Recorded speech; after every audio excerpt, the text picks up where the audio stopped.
Welcome back, everyone, to Peeking into Success podcast. We are now on episode 9. Today, we've got someone that is a rapper, a influential speaker.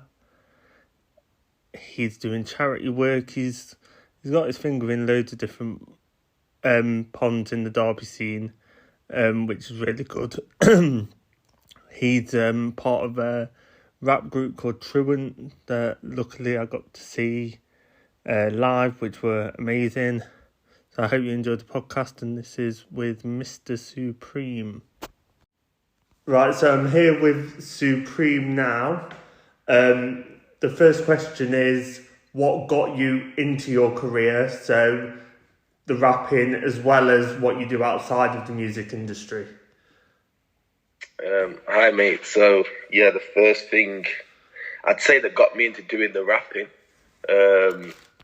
is the lack of conscious rappers because I like to call myself a conscious rapper. I talk about topics that other people probably don't want to talk about or don't want to visit. So I try and give a different message, a different feel, a different vibe in the music, spread some love, positivity, something for us to think about. And I think that happened when I had my first daughter, and listening to, like, obviously I do listen to other genres as well, but listening to what was around, I was thinking there's a lot of poison out there, and it's rare you find someone who's got a good message in their music or something that wants to help you to try and change the way that you are. So let me be the one that starts to do this, and when I'm gone, this is what I was thinking, when I'm gone in the future, it's a bit morbid. They can look back and think, this was what my dad was actually about, or, Yeah, you know what I mean? No, 100%. And I mean, the thing is, like, we were both at that rap night a week ago at Bramblebrook, and it showed that even though you're sending across positive messages as a group as well as individually, the reaction that you got from the crowd was the same as anyone else that was talking anything. Like, your reception and how people perceive you isn't any different about what you're connecting with and what you're talking about. People still respect you and vibe to your music, if that makes sense. Yeah, and that's a blessing. That was something that I was always conscious about. Are people gonna get it? Are people gonna like what we do? But I think, obviously, when you're doing creating or any type of creative, as you probably know yourself, working where you do, you always think about, are people going to like what's delivered? But that's just, for me, that's a bonus, because we do it regardless, but it's always a plus to know that people like and get down with what you're doing. So yeah, that it makes me happy, that does. No, 100%. So did you start off solo, or was the group Truent made first, and then the solo came afterwards after you made a name for yourself? Yeah, so we're all solo artists, and the group was formed by 3 of the crew, which is myself, Direct, and T-Dot, because obviously we're like-minded. We all have a kind of positive and similar kind of message, different styles, of course, as you saw. Yeah, exactly. And we thought that we'll come together and form the crew Truent and find like-minded artists, individuals, which wasn't hard to find because most of us are either related or close friends over the years. No, that's good. And it shows on stage that, of course, when someone is performing solo, you are hyping each other up. You are kind of miming the lyrics at the back or singing along or trying to hype the crowd up. So because you've got that close bond, that shows in your performances, and people kind of get that energy off you, and then it disperses across the crowd, which was really good to see. As you said earlier, of course, there was no one kind of in the lane of conscious rapping. Who inspired you musically to start rapping, or was there kind of a genre of music that was like, I want to make this but turn it into rap? Well, funny enough, I'm talking conscious rap, but the first kind of rap that I was introduced to was like Biggie Smalls, the Tupac era, which isn't all conscious, but it was the style, it was the vibe, it was the you know, like the way that he just rides the beat, and I was just like, yeah, I was at a young age, I remember we had to sneak to listen to it. I've said this in an interview. I was raised in the church, so that was a no-no for me as a child, but I really just fell in love with the style of rap, hip-hop, and what it was about. So, yeah, it started off, I remember, like, Biggie, and then I've gone to find artists like Nas, which I was more, I felt more connected to, because I feel like he's a lot more positive, and he's for the kids, for the people, you know what I mean? Yeah, like, not 100%. The others are for the people, but it's a certain type of people, and probably a kind of lifestyle that I'm not trying to promote. I'm not trying to say we ain't been there, because we've all been in different walks of life, but I'm trying to talk about progression and positivity. So, yeah. 100%. And I mean, what I know about you is that, of course, you've started trying to spread positivity and self-care in other walks away from rapping as well. So do you want to just touch on what you do around mental health and self-care outside of the rap industry? Yeah, I'm privileged to have been able to join a couple of groups. One of the groups is called Time to Talk Derby, and they're big on mental health and well-being, and they meet once a month, and you can find them on Instagram and Facebook. That's Time to Talk Derby, and we just try and support people who may be struggling, go through a tough time, and it's a collection of individuals who have some professional skills to help those people. Some people were just there to speak and just be a listening ear or something like that. I've recently joined the Ferns Foundation, which is in memory of my cousin who sadly passed away a year ago in May. And he suffered with mental health issues. And again, we're just trying to push and support anyone that might be going through those kind of things. So that's another foundation that you can look out for that will be launched properly really soon. But we've already started to do certain things for that. We had a really successful memorial service for him, first and foremost. And then we did a charity weightlifting competition. There's been music events, and we're just trying to keep the mind of the young people, young men, young women, elevated. So we just, it's something new, but I do enjoy doing it. It brings joy to my soul to know that some of the stories that you've heard through doing this, and it's only been a short time, it's really touching. Some people that have been in places that you wouldn't believe, and just through coming out and coming to a group like this, it means the world to them. So I guess that's what it's all about at the end of the day. No, that's perfectly put by yourself. And where would people be able to go to, of course, the group, or be able to find the foundation, just so they can find it and be able to use it if they need it themselves? Yeah, so as I've said, the Ferns Foundation is not fully launched yet, but actually it's still collecting like volunteers and professionals. So there's a page on Facebook called Ferns World. That's his memorial page. And I'd say at the moment that's probably the best place to message if you want to drop a message or something there. But also you've got Time to Talk Derby, who is on Facebook and Instagram. And any of those networks, platforms, if you message, get in touch, people will be able to give you a helping hand.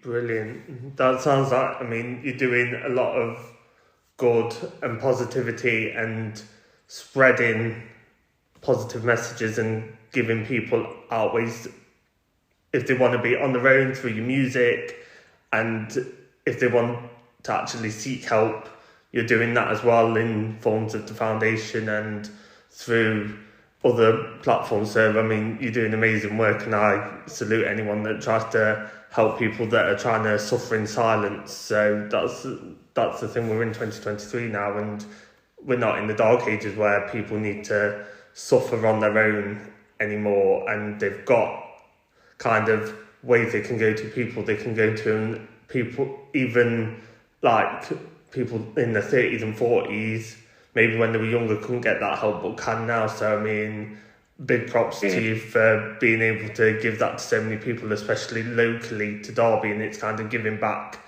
to the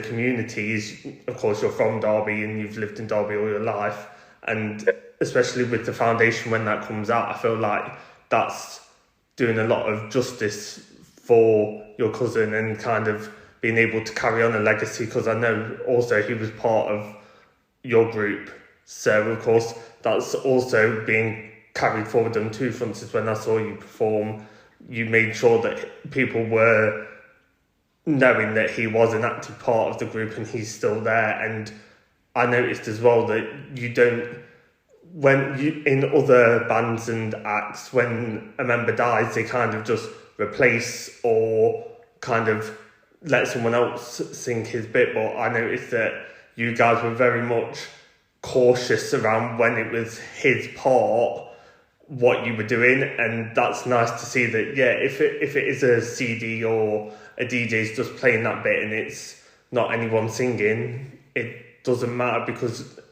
you're giving him props for the words that he spoke, if that makes sense.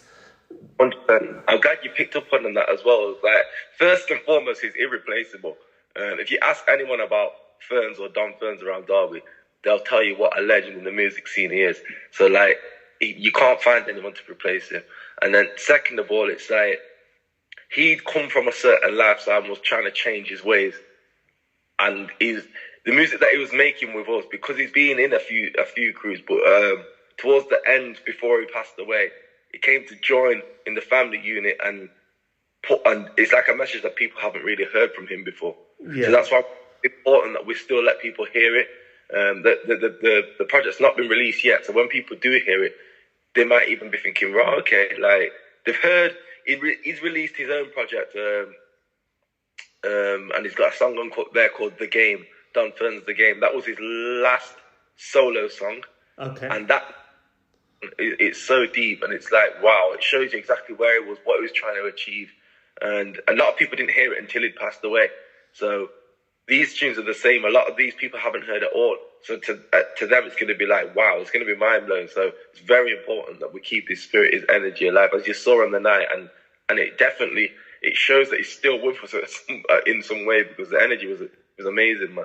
100%. And I think that people respect that. I mean, you're trying to get people to get involved with kind of like repetition back to you in between songs and in the songs, and kind of, even if people didn't know him, you're trying to make people aware and still pushing his music and his message. So, I mean, fair plays, I've never seen that from another act, so it's nice that you do it. And it's kind of, if technology evolved, I don't know if you'd be able to do like they did with Tupac and have some hologram of him or something, but like that's the way I can see that you'd go with it. If there was a way of projecting him up or getting it like to sound like he's live or something, I know that you do that 100%, and I respect it because you're keeping him alive and you're keeping the crew as the crew in respect. So no, fair play.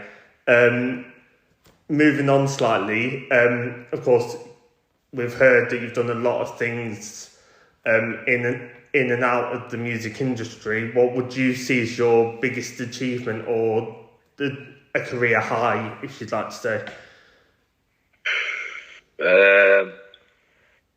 You know what? I don't know. I can't answer this one at the minute because I feel like there's so much that I need to do. Okay. And I feel like it's only been about 3-4 years when I started taking music seriously, and I've done some decent things. I mean, I'm honoured for all the local support. Interviews on BBC Radio Derby. I know everyone wants to be on One Extra, but it starts at home for me first. And BBC Radio Derby always showing me love, always get me on when they can, and I really appreciate that. Derby Theatre, they welcomed me and the crew into the grand stage. I really love that stage there. Performing, first time I performed, I was like, wow, this is amazing. So I have to show homage to just the city first and foremost, because you know everyone wants to talk, O2, this, that. Yeah, that would be great, but it all starts at home. You know what I mean? So it's the small things, and I think like something I'll mention. I performed at Dada. Okay, yeah. Of Legacy Tapes a few months ago. Again, a very small, unique venue, personal venue, and at the end there was a kid there. I think he must have been about 11, 12 at the most. Oh my God, are you Mr. Supreme? I was like, yeah. And he's like, I love your music. I didn't know he was going to be here today. He knew the lyrics, and that was really surreal. And he asked me to sign his top. That was surreal. And I bless him, because, like I say, my music is quite deep, quite conscious. And I didn't think kids would quite get it yet. But I'm honoured to know that a young boy can take the messages that I'm giving and just take it and just run with it. And he supports it. So that was a blessing to me. So I'd probably put that in with one of the, if you want to call it career highs, but they're just all moments, aren't they? All moments in life. This is it. I mean, I'll kind of give you one for yourself. Is of course you mentioned about the people of Derby and trying to like give back to them and show them love, but of course they must be showing you love if one of your songs had 38.5 thousand streams on Spotify. That must be showing some love from the city back to you. Yeah, that song, Love My Food, oh my gosh. That was done, again, that was a challenge by BBC Radio Derby. They used to set out challenges of topics, or it was like National Food Day or something like that, and then they said to me, do you think you'd be able to? I said, yeah, because I literally do love my food. I know if you've listened to this. And I'm very passionate about eating, so yeah, and then they just ran with it, but all over the world, people are using it on their reels. People love this song, get messages about this song from all over the place. And I've been invited to so many places to come and eat and try their restaurants off the back of that song. So I actually want to do something where I do some kind of like a UK tour thing and just go around trying loads of different foods and shooting it like in support of that song. I mean, it would be a good way to promote the song, I'm not going to lie, just going around and doing that. Another thing I was going to touch on as well is that when I was listening to your music and going through it, for me, I could, from being from Derby for myself, I could see so many like hidden things that you shout out about Derby, or like you mentioned places, especially I've heard quite a few mentions of Normanton, and it's just like, oh, I know where that is, I know where that is. So for the people of Derby, when they're listening, it's kind of got another layer where they can relate to it, is they can relate to where you are. Especially I've seen your music videos as well and seen that I could probably name you a lot of the places that you're going to in them music videos, so it's really relatable for the people of Derby. Yeah. Nah, that's important as well, man. And like you said about the so I like to leave some kind of hidden messages too. So it's not all on the surface. Sometimes people will come back to you and say, oh my gosh, I only just got what you meant. And I'm like, okay, good. That was what I was supposed to do. So it's good. And then a lot of people like to slang off Derby. I don't know if I'm allowed to use that word on this too, but a lot of people talk about Derby, it's this, it's that. Listen, everywhere's got their bad points, but let's try and celebrate what's good about the place. You know what I mean? Like, exactly. I mean, what I've noticed from doing this is that there is a lot of creative people in Derby, but they're on like a level, and compared to other places like Birmingham, Manchester, there's not that next level. There's not that in-between level of really, really successful and breaking through. There's nothing in between. So I feel like Derby needs that kind of level up so people can kind of see it on the bigger stage. People hype up Nottingham a lot for music, but what I've noticed and what I noticed at Bramblebrook the other night is that we can match them. It's just not given the same kind of audience. We don't like drag in the same audience as somewhere as a Nottingham. So that's something that hopefully we can try and push forward. And I know that you work with Derby Can, and they're doing amazing work to try and make to fill that void. So hopefully so. We've spoken about what you think your career high is. What do you think is a moment in particular that sticks in your mind that defined your career? So was there someone that featured on a song or someone that messaged you?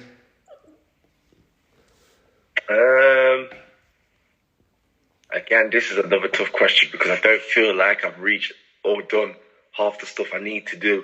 But working alongside Ruckers. Okay. Or I say working alongside, we've done a track with him. I've got a track with him that's on my new project that's not out yet, and for him to be mentoring us, that for me, it's really it's a special thing. I rate Ruckus highly, like from school, like little boy, you know, when you see him walking around, oh my god, Ruckus, and you go up to him and give him a safe, and he's like, yeah, you get like, and now for him to be actually working with us, that's something that's like, wow, okay. And again, he's a very conscious rapper. I don't know if you know much about Ruckus. He's the founder of Baby People, isn't he? Ruckus. Yeah. So, and even to just be like in and around and be given advice or mentored by, to me, is a massive thing. I think that's something that I will appreciate for the rest of my life at the minute. So, I'll put that up. That's it, especially when you're trying to, as you said, you think you've not reached your potential.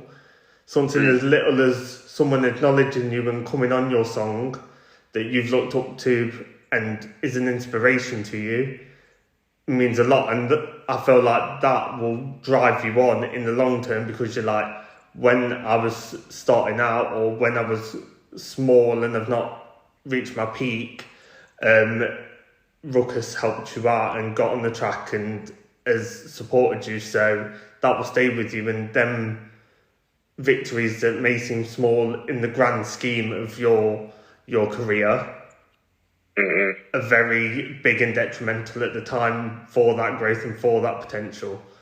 Exactly. As you've mentioned for the past two questions, you've said you feel like you've got so much more to do. Do you want to elaborate on that? So what are you up to now, and what are kind of the future goals for Supreme as an entity?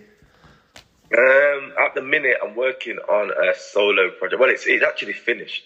We just need to tidy it up and get it mixed and mastered, but we're not rushing it. Me and Baz, we're actually going to meet tomorrow and just go over tweaking the final bits. I've got a few videos to do for it. Truent, I've got a project coming out as well, so we need to decide time scales on that. You know what I mean? Yeah, that makes sense. Just keep pushing forward. Are you doing any more shows? Have you booked anything in for, of course, summer coming up? Have you got anything in mind for that, or when the projects come out? We have a show on our next one is the first. Sorry, no. Our next show is our own show. We've got a Truent show on the 30th of June. We did one 2 months ago in March, 30th of March, which was successful. We've had some artists from around the UK come in. It was really good. So we're going to go again. So we have another show, 30th of June. Where's that going to be? Down at Baby People, Foreman Street. You'll be able to find all information, Instagram, Facebook, Truent, at Truent_OFC. All booking information will be on skiddle.com. Okay, brilliant. Can you give any links of who you're trying to get for this one? Are you trying to make it bigger than the last one and surpass it? Or? So on this one, we want more local artists. We did have a couple of local artists, but this time we're focusing on more local artists. But we also do have one massive or two massive artists from. Right, so the next question is, if you could rewind your career, go back to when Supreme was made or when you started rapping, firstly, would you do anything different with your career, and what would that be? And also, if you could go back and give young Supreme one piece of advice, what would you give him? If I could go back, I would have started earlier. I would have started taking it serious earlier. Sorry, because I guess we could. When did you start? Just for a time frame for everyone. I released my first project in 2018, I believe. Okay. I think it was 18 or 19, but. But I'd always done music prior to that, but never really done anything. I've a few features here and there, but I would have started sooner. And then the one piece of advice that you'd give yourself, if you could go back would it also be start now as you can make it, or would it be something different? I would say time is precious. Yes. And it's more precious than money because you can never get it back. So use your time wisely. That's what I would have said to my younger self. No, brilliant. I mean, with everything that you're doing in terms of musically and not, I think that piece of advice rings through. And you've shown, of course, that with Ferns that there isn't a rewind button per se. We can't just go back and change that. So live in the moment and kind of enjoy what you've got now, because you might not have it tomorrow. So I think that rings through, and that's what I've got from your answer anyway. Yeah. So just to sum up, where can people find you? So, of course, the group Truent, as well as yourself, as well as the events you're doing, of course, the one on the 30th of June. Yeah, so you can find me on Instagram, Facebook, Twitter, at Mr_Supreme 777. That's the number 777. And you can find Truent at Truent_OFC, Instagram, Facebook. And also we've got our website, www.truent.co.uk, that we've just got up and running. So you can go check us out, find a bit more about our story on there as well. And yeah, any booking information or anything like that, contact us on any of those platforms. No, that's perfect. Thank you for your time and coming on today. Yeah, no worries. Thank you for having me.